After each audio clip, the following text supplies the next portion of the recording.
ভোরের কুয়াশা সরতেই আমি লেকের ধারে একটা শান্ত জায়গা খুঁজে নিলাম। আজ লক্ষ্য পানির ওপর ভাসমান একটা ছোট রাফট হাউস বানানো।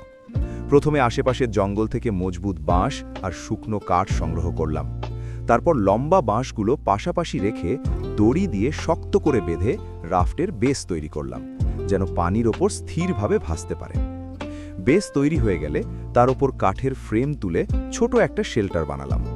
চারপাশে হালকা খুঁটি বসিয়ে উপরে বড় বড় পাতা দিয়ে ছাদ তৈরি করলাম, যাতে রোদ আর রাতের শিশির থেকে বাঁচা যায়। ভিতরে বাঁশ কেটে একপাশে বসার জায়গা আর একপাশে ঘুমানোর জন্য উঁচু স্লিপিং প্ল্যাটফর্ম বানালাম। এরপর সবচেয়ে জরুরি কাজ, নিরাপদে আগুন জ্বালানোর ব্যবস্থা। কাদা আর মাটির স্তর দিয়ে রাফটের উপর ছোট ফায়ার বেস তৈরি করলাম, যাতে আগুন ছড়িয়ে না পড়ে। সন্ধ্যের আগে পানিতে ফিশিং লাইন ফেলতেই একটা মাছ ধরা পড়ল। মাছটা পরিষ্কার করে আগুনে ধীরে ধীরে রান্না করলাম।